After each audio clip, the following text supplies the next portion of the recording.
I resigned to join them. Doctor ছাড়াও তো কারো সুশীল হবে না, শুধু ডাক্তার নাগরিক হিসেবে শুনতে পাচ্ছেন তো? স্লোগান দেবেন না, 2 minute. Your reason for joining the protest? I am just a common citizen who's come to be next to the doctors. That's all. You wrote certain, very sort of some things in the letter that you said, and you said that the sentiment was something that perhaps the administration and the party is not picking up.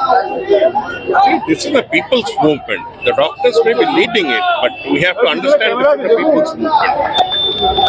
And it's a movement against a lot of evils, a lot of corruption, a lot of administrative failures.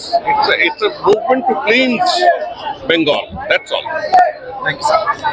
আজকে আপনার কৃষকদের আন্দোলনে হাঁটার কি কোন ভাবনা? আমি ওদের সাথে কিছুখানি পথ যাব, শুধু সাথে থাকার জন্য, দেখার জন্য যে ওরা একা নয়, সাথে নাগরিক সমাজ সবাই আছে।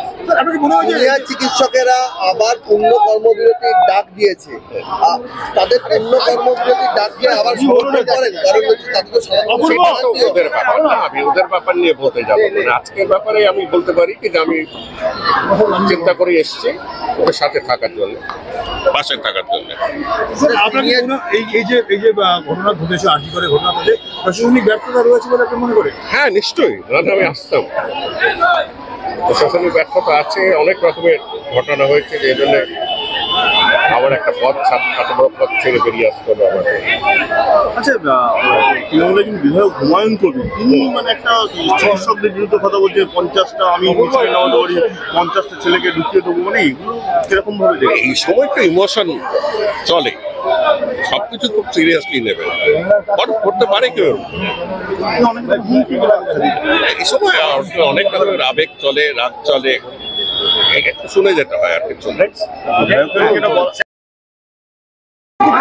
দেখুন, আমি একটা জিনিস জানি, যে কোনো সরকার চালাতে গেলে যদি কোনো দোষ ত্রুটি হয়, যদি একটা সমাজ ব্যবস্থায় কোনো কিছু খারাপ দেখা যায়, তার প্রতিকার করাই সরকারের দায়িত্ব। এবং আজকে ডাক্তার বাবুদের যে দাবি, জুনিয়র ডাক্তাররা যদি আন্দোলনে না যেতেন, তাহলে আজকে হেলথ ডিপার্টমেন্টের এই কালো দিকটা আমরা দেখতে পেতাম না। আজকে সরকারকে ভাবতে হবে, জুনিয়র ডাক্তাররা নিজেরা সুরক্ষিত না থাকলে একজন রোগীর যন্ত্রণা তারা কেমনভাবে নিবারণ করবেন, কেমনভাবে তারা তার রক্ষা করবেন, কেমনভাবে তাদের ট্রিটমেন্ট দেবেন। অতএব জুনিয়র ডাক্তারদের সুরক্ষার বিষয়টা সরকারের ভাবা উচিত। আবার জুনিয়র ডাক্তার যাদের জন্য আমরা পা মেলাচ্ছি, আমরা অন্যায়ের বিরুদ্ধে জাস্টিসের জন্য পা মেলাচ্ছি, সেই জুনিয়র ডাক্তার বাবুরা নিশ্চিত গরিব মানুষের কথা, যারা হাসপাতালেই চিকিৎসা পান, তাদের কথা মাথায় রেখে তারা আন্দোলনের সঙ্গে সঙ্গে পরিষেবা এবং ট্রিটমেন্ট সঠিকভাবে যাতে গরিব মানুষ, সাধারণ মানুষ পান, যারা প্রায় 95% পশ্চিমবাংলার মানুষ আজকে বিভিন্ন হাসপাতালে তারা এই পরিষেবাটা পেয়ে থাকেন, সেই ট্রিটমেন্টটা পেয়ে থাকেন, তারা যাতে সেই ট্রিটমেন্টটা পান, সেটা নিশ্চিত করার দায়িত্ব জুনিয়র ডাক্তারদের গ্রহণ করতে হবে। কর্মবিরতির মধ্যে দিয়েও পরিষেবা দেওয়া যায়, এর আগে তারা দেখিয়েছেন। এখন মহামান্য আদালতের যে আজকে নির্দেশ, তাকে বহাল রেখে তারা নিজেদের মধ্যে তাদের রুটিন তৈরি করে তারা পরিষেবা দিতে পারে। আরও বাংলার মানুষের সমর্থন তখন তারা পাবে।